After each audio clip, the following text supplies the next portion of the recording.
The dark heart of Skyrim season in the Elder Scrolls Online has hit its second phase, and of course that means a new chapter. Greymoor wastes no time letting the adventurers know that they will be diving back into the region of Skyrim by showing a cutscene that almost parallels that of the introduction to the hit game of the same name. Storyline is the biggest highlight to me in this chapter, and I'm happy to say that it is one of the most enjoyable that I've come across in my thousands of hours in Tamriel. Thematically, it is Gothic inspired and revolves around a lot more of the supernatural, such as witches, vampires, and a sprinkling of werewolves.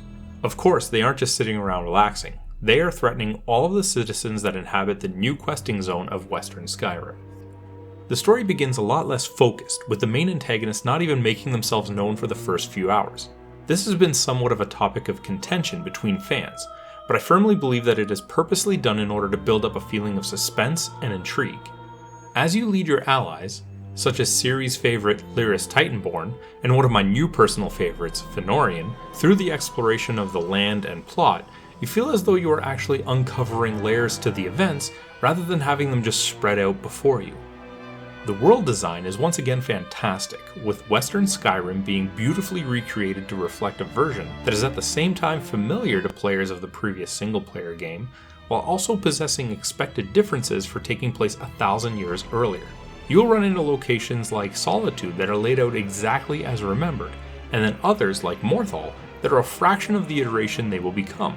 There's a nice touch of verticality in the northern mountains, thin veils of trees in the forested lowlands, and surprisingly nice frozen lakes to the east, despite their graphical simplicity. While exploring, players will come across the same cookie-cutter batch of activities that anyone who has already spent time in-game will be familiar with. There are a new slew of sky shards, delves, points of interest, and a trial to experience. Giant camps are a new activity that revolves around infiltrating them and feasting on mammoth cheese in order to complete. Standing in your way will be several giants and mammoths, and can be approached in a couple of different ways. It is completely possible to stealth in and grab the cheese without being detected, or just run in sword swinging and take everyone out.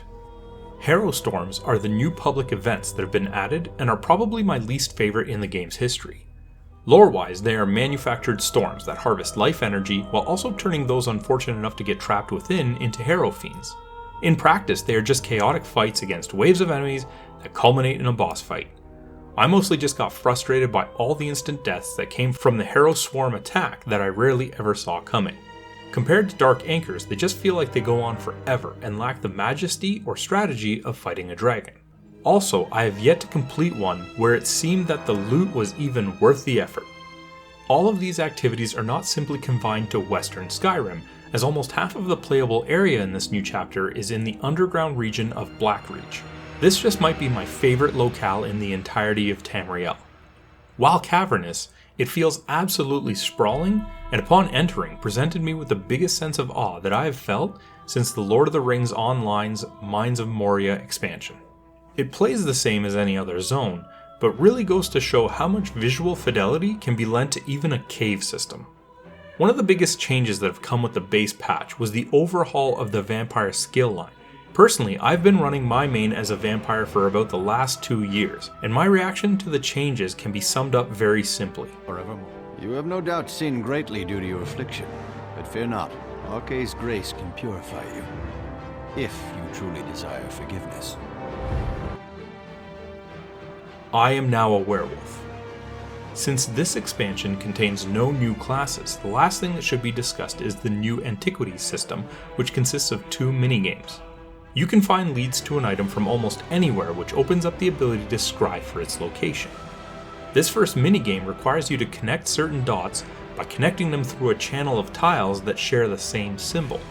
The more you are able to connect within your limited number of turns, the more narrowed down the location of the artifact will be. It is then a matter of traversing to that location, which can take you to any of the past zones as well, to find the Excavation Site. Here you will open the second minigame where you try to uncover the chest containing the artifact through layers of soil using brushes and shovels. If you find it quickly enough, you will have a chance to look for a bonus item. There are different furnishings, equipment, and amount that can be found, but primarily it'll be treasure that will help to build up some gold.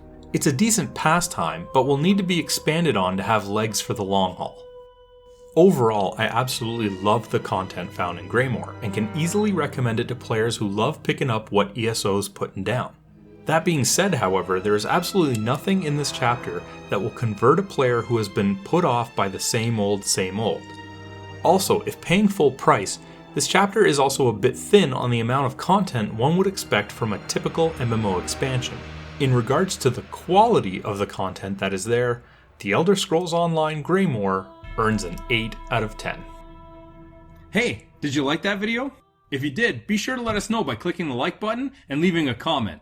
If you want to be first in line for any new content, be sure to subscribe to our channel and then hit up our Facebook page. The link's in the description below to see what's coming up next.